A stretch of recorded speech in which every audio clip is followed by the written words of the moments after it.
નમસ્કાર દર્શક મિત્રો, પ્લેગ્રાઉન્ડ ધ સ્પોર્ટ્સ શોમાં આપ સૌનું હાર્દિક સ્વાગત છે.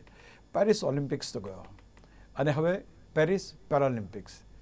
ખાસ કરીને પેરાલિમ્પિક્સની વાત એટલે કરવાનું મન થાય છે કે જે પ્રમાણે લાસ્ટ ટાઈમ એટલે કે ટોક્યો પેરાલિમ્પિક્સમાં જે રીતે મેડલ જીત્યા હતા, દેટ વોઝ અમેઝિંગ. અને એટલા માટે લોકો રાહ જોઈને બેઠા છે કે ક્યારે પેરાલિમ્પિક શરૂ થાય. પેરા ખેલાડીઓનો આ મહોત્સવ એ એક વિશેષ પ્રકારનું જનૂન હોય છે, જીતવાનું વિશેષ પ્રકારનું જનૂન હોય છે કે આપણે કંઈક કરી બતાવવું છે. એવલ ખેલાડીઓ હોય એના કરતાં પણ પેરા ખેલાડીઓમાં જીતનું જનૂન કંઈક વધારે જોવા મળે છે અને એટલા માટે મેડલ્સ પણ વધારે આવે છે. આ વખતે પણ શાનદાર ભારતની ટીમ છે. ઘણા બધા ખેલાડીઓ ગયા છે, ગયા વખત કરતાં પણ વધારે ગયા છે, એટલે સ્વાભાવિક રીતે અપેક્ષાઓ આપણી ઊંચી હોય. ઓલિમ્પિક્સમાં જેટલા જોઈતા હતા એટલા મેડલ્સ નથી મળ્યા, એટલે પેરાલિમ્પિક્સ ઉપર થોડો બહાર હોય કે ભાઈ વધારે મેડલ્સ જીતો. ખાસ કરીને જોઈએ તો બંને મહાનુભાવો જોડાયા છે. એમને ખાસ જોઈએ તો ગૌરવ પરીખ અને ડૉક્ટર દિનેશ પરમાર, આ બે મહાનુભાવો જોડાયા છે. આ બંનેનું હાર્દિક સ્વાગત છે આ કાર્યક્રમમાં. ખાસ કરીને ચર્ચા શરૂ કરીએ પહેલા નજર નાખીએ એક રિપોર્ટ ઉપર અને ત્યાર પછી આ બંને મહાનુભાવો સાથે વાતચીત શરૂ કરીએ. પેરિસ હજી ભૂલાવાનું નથી અને હવે શરૂ થઈ રહ્યો છે પેરિસ પેરાલિમ્પિક્સ. 28મી ઓગસ્ટના રોજ શરૂ થઈ રહેલ વધુ મેડલ અપાવી શકે તેવો રમતોત્સવ ભારત માટે ખૂબ અગત્યનો છે. 8મી સપ્ટેમ્બરના રોજ પૂરા થનાર આ ખેલ ઉત્સવમાં વિશ્વભરના પેરા ખેલાડીઓ ભાગ લેશે અને પોતાના દેશને ગૌરવ અપાવશે. ટોક્યો ઓલિમ્પિક્સમાં ભારતના 54 ખેલાડીઓ સામે પેરિસમાં 84 ખેલાડીઓ ભાગ લેશે અને મેડલ્સ માટે મેદાનમાં ઉતરશે. વિવિધ રમતોમાં ભારતના કૌશલ્યપૂર્ણ ખેલાડીઓએ ભૂતકાળમાં શાનદાર પ્રદર્શન કર્યું છે અને તેને યથાવત રાખતા આ રમતોત્સવમાં પણ મેડલ્સ લાવે તેવી તૈયારીઓ ભારતીય ખેલાડીઓ કરી રહ્યા છે. પેરા ખેલાડીઓનું મનોબળ ખૂબ જ મજબૂત અને જોરદાર હોય છે અને રમત પ્રત્યેની લગન પણ શાનદાર હોય છે. એટલે તો તેઓની લડાયક શક્તિઓ જીત અપાવે છે. 22 પેરા રમતોમાં 549 ઇવેન્ટ્સમાં સમગ્ર વિશ્વના ખેલાડીઓ મેદાનમાં ઉતરશે અને ભાઈચારા અને સ્પોર્ટ્સમેન સ્પિરિટનો અદ્ભુત અનુભવ કરાવશે. ભારતે સૌથી વધુ ખેલાડીઓ એથ્લેટિક્સમાં ઉતાર્યા છે. 38 ખેલાડીઓ આ રમતમાં ભાગ લેશે, જ્યારે બીજી રમત બેડમિન્ટન છે, જેમાં 13 ખેલાડીઓ ભાગ લઈ રહ્યા છે. ગુજરાતના પણ પેરા ટેબલ ટેનિસ ખેલાડી ભાવિના પટેલ અને સોનલ પટેલ ઉપરાંત અન્ય રમતોના પેરા ખેલાડીઓ પણ ગુજરાતને રિપ્રેઝેન્ટ કરશે. ડૉક્ટર દિનેશ પરમારને સીધા પૂછીશું. સાહેબ, પેરિસ પેરાલિમ્પિક્સ કેટલું મહત્વ અને કેટલી અપેક્ષાઓ એટલે not in terms of medals, પણ આ ખેલાડીઓ શાનદાર પ્રદર્શન કરે અથવા તો જે તૈયારીઓ અત્યાર સુધી થઈ છે એ તૈયારીઓ તમારી દ્રષ્ટિએ કેવી છે? ડૉક્ટર દિનેશ પરમાર. દરેક દર્શક મિત્રોને અને અશોકભાઈ બહુ સારો પ્રશ્ન અમને કર્યો છે. તો ગઈ ફેરું આપણે ટોક્યો ઓલિમ્પિક ફેરું 54 ખેલાડીઓ ગયા હતા, એમાં 14 મહિલા અને 40 પુરુષો હતા. આ વર્ષે 84 ખેલાડીઓ આપણે જઈ રહ્યા છે, એમાં 32 મહિલા અને 52 પુરુષો જઈ રહ્યા છે. અને નવાઈની વાત એ છે કે 12 સ્પોર્ટ્સ છે, એમાં 3 નવા સ્પોર્ટ્સ એડ ઓન થયા છે આમાં. એટલે એમાં સાયકલિંગ છે, પેરા રોવિંગ છે અને બ્લાઇન્ડ જુડો છે. અને યંગેસ્ટ પ્લેયર્સ પણ છે, જેમાં શીતલ દેવી આર્ચરી, જે આર્મલેસ આર્ચરી છે, એવો પણ જોડાયા છે. આમાં 2 જ વર્ષની અંદર એમણે વર્લ્ડ રેન્કિંગ નંબર 1 પણ લીધો છે અને બહુ મોટા પ્રમાણમાં ગ્રુપ જઈ રહ્યું છે. એમાં ગયા મેડલિસ્ટ પણ આમાં ખેલાડીઓ અવની છે, ભાવનાબેન છે, સુમિત છે, એ બધા ખેલાડીઓ પાછા રિપીટ થઈ રહ્યા છે મેડલિસ્ટ. અને જે સરકારની ટોપ સ્કીમ છે એમાં 50 ખેલાડીઓ હતા, એમાંથી 16 તો પેરા ઓલિમ્પિકમાં આવી રહ્યા છે. એટલે સરકારની પૂરેપૂરો સાથ સહકાર છે. ગઈકાલે મોદી સાહેબે ઓનલાઈન જે એમને શુભેચ્છાઓ પાઠવી છે, એમાં મોદી સાહેબ દરેકનો પોર્ટફોલિયો સાથે એમને કીધું છે કે તમારી ઇન્જરી કેવી છે, તમે બહુ ભયમાં નહીં રહેતા, તમે આને બહુ ભારજનક નહીં અનુભવતા, બહુ પ્રેશર નહીં લેતા, તમને જેટલું આવડે છે એ સર્વશ્રેષ્ઠ કરવાનો પ્રયત્ન કરજો. તો દેશના રાજા એટલે વડાપ્રધાન શ્રી આટલી બધી સ્કીમો સાથે અને પ્રોફાઇલ સાથે વાતો કરતા હોય તો આમ જનતાએ તો બહુ જરૂરી બને છે કે પેરાને સપોર્ટ કરવો, સાથે રહો. અને આ ફેર સ્પેશિયલ એટલા માટે છે કે નંબર ઓફ સ્ટ્રેન્થ આપણી પાસે શું વધારે છે, 3 નવી ગેમ છે, નવા ખેલાડીઓ છે અને રોમાંચ ખૂબ છે.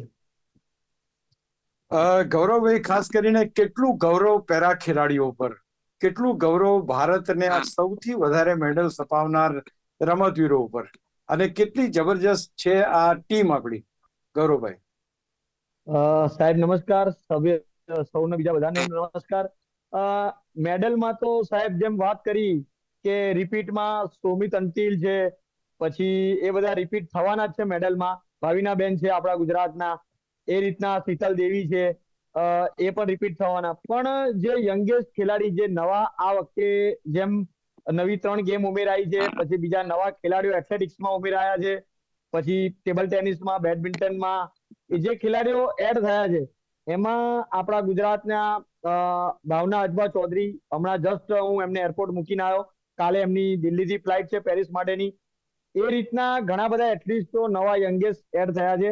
એ સૌથી સારું પરફોર્મન્સ આપી શકે એવા છે. સિમરન છે, એ બ્લાઇન્ડ છે, દિલ્હીથી યુપીમાંથી રમે છે, ખૂબ જ સારું પરફોર્મન્સ છે, એને પણ મેડલના ચાન્સ છે.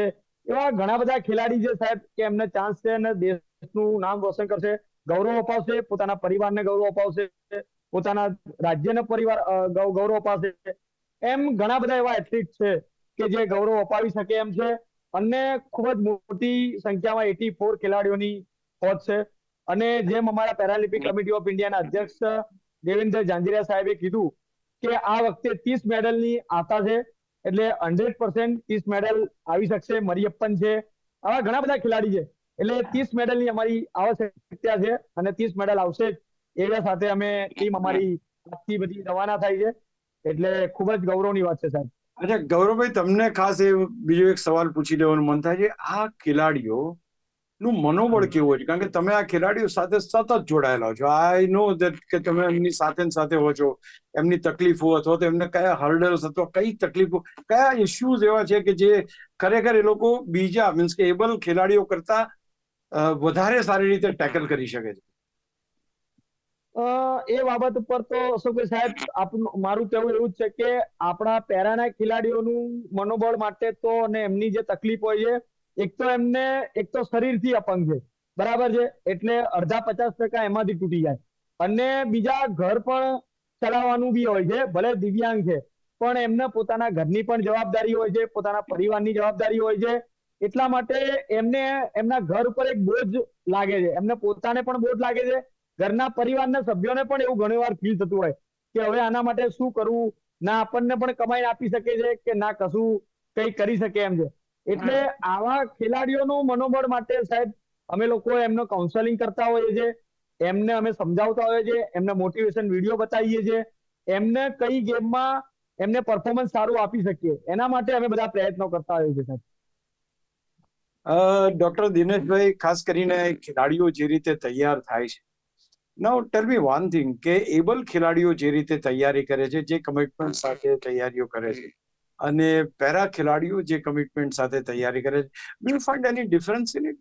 એવું લાગે ખરું કે તમે પણ આનો ઘણો અભ્યાસ કર્યો છે, એટલે ખાસ કરીને તમે જોડાયેલા પણ છો આ પર્ટિક્યુલર પેરાલિમ્પિક સાથે, એટલે પૂછવાનું મન થાય છે. Do you find any difference in the commitment or other preparation વખતે જેટલી ગ્રેવિટી જોઈએ અથવા તો જેટલું કોન્સન્ટ્રેશન કરવું જોઈએ એમાં દે આર +1? જી, જ્યારે કોમ્પિટિશન લેવલ પર ઉતરતા હોય ને ત્યારે એ બે એક જ પ્લેટફોર્મ પર હોય. જ્યારે કોમ્પિટિશન માટે ઉતરતા હોય, દેશ માટે ઝંડો લહેરાવવાનો, દેશ માટે મેડલ અપાવવાનો, તો જ્યારે કોમ્પિટિશનમાં ઉતરતા હોય ત્યારે તો મેન્ટલ એબિલિટી, માઇન્ડસેટ તો એક જેવું જ હોય છે કે મારે કઈ પણ હિસાબે જીતવાનું છે, પછી હું એબલ છું કે પેરામાં છું હું. પણ પેરામાં એક બહુ સારી વસ્તુ એ હોય છે કે એમની પાસે છે ને બીજા નંબરનો ઓપ્શન જ નથી બચતો. એમને ખબર છે કે મારે તો થ્રુ આઉટ ઓલ આઉટ આમાં જ જવાનું છે. હું સ્પોર્ટ્સ સિવાય મારી બીજી કોઈ લાઈફ જ નહીં હોય છે, મારું બીજું કોઈ ડ્રીમ જ ના હોય છે. એમની પાસે પહેલો ઓપ્શન અને છેલ્લો ઓપ્શન એ સ્પોર્ટ્સ જ હોય છે. જ્યારે એબલ માટે એક લેવલ પર એવું કહી શકીએ કે કદાચ બીજો ઓપ્શન હોઈ શકે. અને જે પણ વ્યુઅર્સ આપણે આજે સાંભળી રહ્યા છે આ ન્યૂઝના માધ્યમથી, તો મિસ્ટર સુહાસ કરીને છે, જેઓ આપણા દેશના આઈએસ અધિકારી છે અને પેરા વર્લ્ડ રેન્ક નંબર 1 છે. હવે આઈએસ બનવું એ સૌથી મોટું ચેલેન્જ, અને એમાં બી પેરામાં બેડમિન્ટનમાં વર્લ્ડ નંબર 1 બનવું એ બી બહુ મોટો ચેલેન્જ.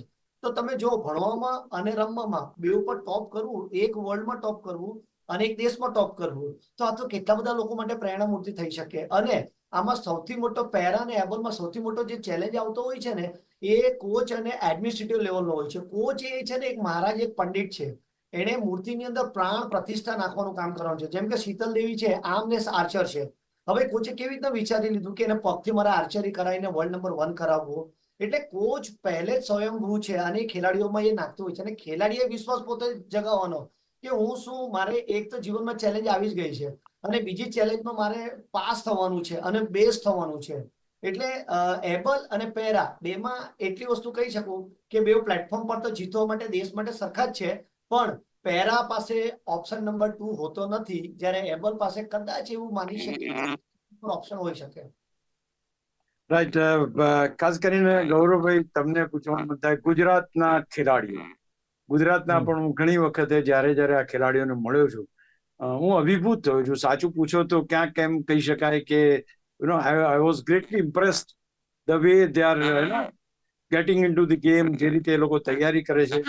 એક દૂરદર્શન ઉપર એક હમણાં જે ક્રિકેટ મેચ, પેરા ક્રિકેટ મેચની કોમેન્ટ્રી કરવાનો મને મોકો મળ્યો હતો, અને I found those players, those ફિલ્ડર્સ, those betters, those bowlers કે જેમની પાસે એક હાથ છે અથવા તો એક પગ છે અથવા તો બંને પગ નથી, છતાં પણ they are doing terrific fielding. બહુ જબરજસ્ત રીતે એ લોકો બેટિંગ કરે છે, બોલિંગ કરે છે, અને ઇટ ઇઝ વેરી ડિફિકલ્ટ કે કઈ રીતે તમે કયા ખેલાડીને પેરા ખેલાડી કહો. એવું એટલું જબરજસ્ત ક્રિકેટ મેં મારી દ્રષ્ટિએ જોયું છે અને મેં વર્ણવ્યું છે, એટલે મને ખબર છે. આ એક એક્સ્ટ્રા પ્લસ જે છે, અથવા તો ખાસ કરીને હવે કમિંગ બેક ટુ ગુજરાતના જે ખેલાડીઓ છે, જે તૈયારીઓ છે, મેં તમને વાત કરી કે હું ઘણીવાર એમને મળું છું અને એમનાથી ઇમ્પ્રેસ થઉં છું. કેવી તૈયારીઓ, કેટલા ખેલાડીઓ અને કયા લેવલે એ લોકો કોમ્પિટ કરશે, કયા લેવલે કે ડિફરન્ટ કેટેગરીઝની અંદર લોકો કોમ્પિટ કરવાના છે ગુજરાત તરફ? સૌ પ્રથમ તો આપણા Bhavinaben Patel, Arjun awardee, para badminton, para table ટેનિસમાં SL4 કેટેગરીમાં, અને લાસ્ટ ટાઈમ ટોક્યોમાં સિલ્વર મેડાલિસ્ટ. એટલે એક તો એમને પોતે પરફોર્મન્સ કરવાના આ વખતે પણ પેરિસ ઓલિમ્પિકમાં. એ જ રીતે એમની સાથે હાથ ખભો મિલાવીને ચાલતા એવા સોનલબેન પટેલ, એ SL3 કેટેગરીમાં, એ પણ બેડમિન્ટન, એ બી ટેબલ ટેનિસમાં. અને આ વખતે એક નવો આપણે પારુલબેન થોડા મિસ થઈ ગયા છે, થોડું રેન્કિંગ એ થઈ ગઈ, નહીં તો પારુલબેન પણ આપણા અર્જુન એવોર્ડ એ પણ હોય જ છે, ગઈ વખતે પણ હતા. આ વખતે એમને થોડું મિસ થઈ ગયું. અને એક નવા અને યંગ ખેલાડી, જે એક હિસ્ટ્રી છે આપણા માટે કે ભાઈ એથ્લેટિક્સમાં, એમાં પણ વુમન્સ, અને સૌ પ્રથમ ગુજરાતમાંથી ઓલિમ્પિકમાં ભાગ લેનાર એથ્લેટિક્સમાં Bhavna Ajba Chaudhary, F46 category javelin throw, એ પોતે પરફોર્મન્સ કરવાના છે. અને આજે અત્યારે હાલ જ હું એમને એરપોર્ટ પર એરપોર્ટ પર મૂકીને આવ્યો. એ આજે જ જઈ રહ્યા છે પેરિસ ખાતે, કાલે એમની ફ્લાઇટ છે. એટલે આ 3 એથ્લીટ છે ગુજરાતના સાહેબ. અને હરોળમાં તો બીજા 2 એથ્લીટ હતા, નિમિષા અને રાકેશ ભટ્ટ, પણ કારણોસર રેન્કિંગ ઓછી પડી, એટલે ઠીક છે. પણ 3 ખેલાડી ગુજરાતના જઈ રહ્યા છે, તો ખૂબ જ સારું પરફોર્મન્સ લાવશે અને ખૂબ જ સારું પરફોર્મન્સ આવશે. અને ગુજરાતના 3 માંથી પણ વધારે ખેલાડી આગળ આવશે પેરિસ ઓલિમ્પિકમાં ગમે ત્યારે.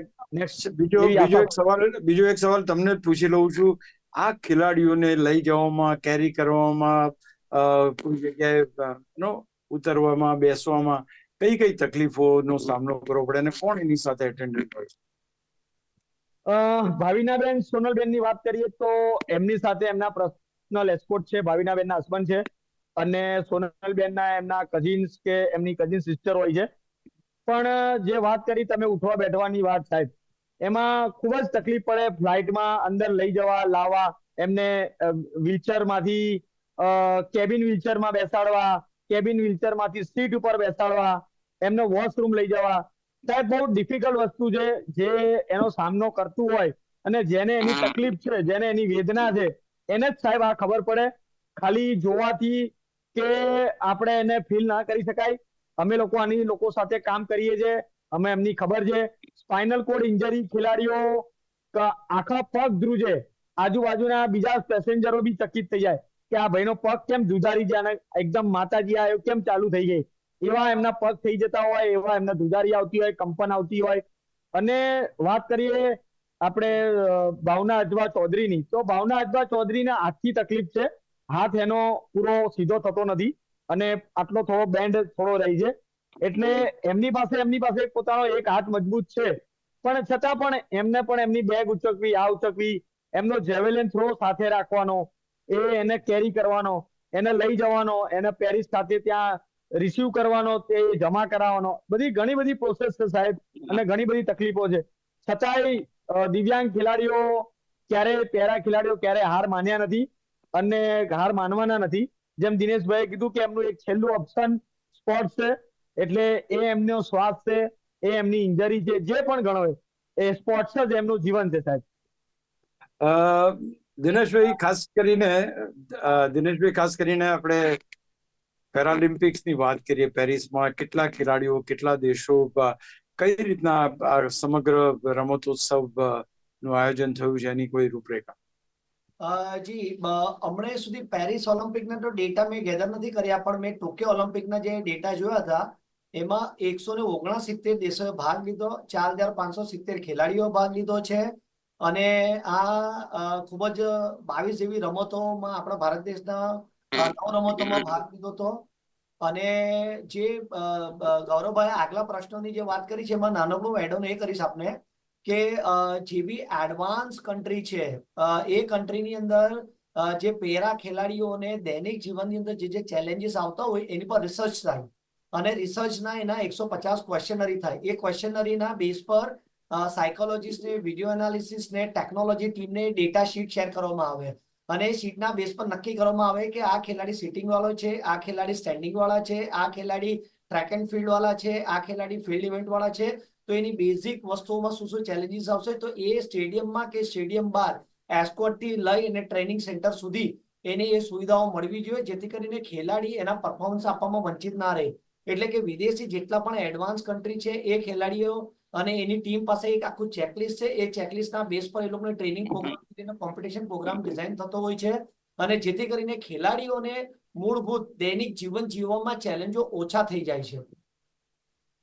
ખાસ એ તમને જ પૂછવાનું મન થાય છે કે ધારો કે આ બધા ખેલાડીઓ જે છે અને જે શાનદાર પ્રદર્શન કરવાના છે, પણ હમણાં જ વાત થઈ કે ભાઈ કોચનું મહત્વ આમાં વધારે હોય એવું કહી શકાય ખરું? કારણ કે પહેલે તો તમે એને હન્ટ કરો, એને શોધી લાવો, અને પછી એને એ પર્ટિક્યુલર કેટેગરીમાં રમાડો.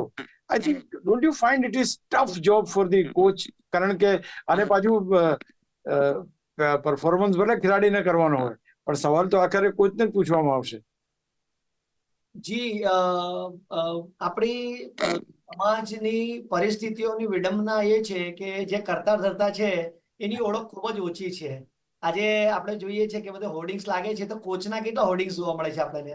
કોચને કેટલી વાર સ્ટેજમાં બોલાવવામાં આવે છે, કોચને કેટલી વાર પારિતોષિક સન્માનિત કરવામાં આવે છે, કોચને જઈને કેટલા લોકો એની કેર કરતા હોય છે, કોચના ફેમિલીનું કોણ લુક આફ્ટર કરતું હોય છે.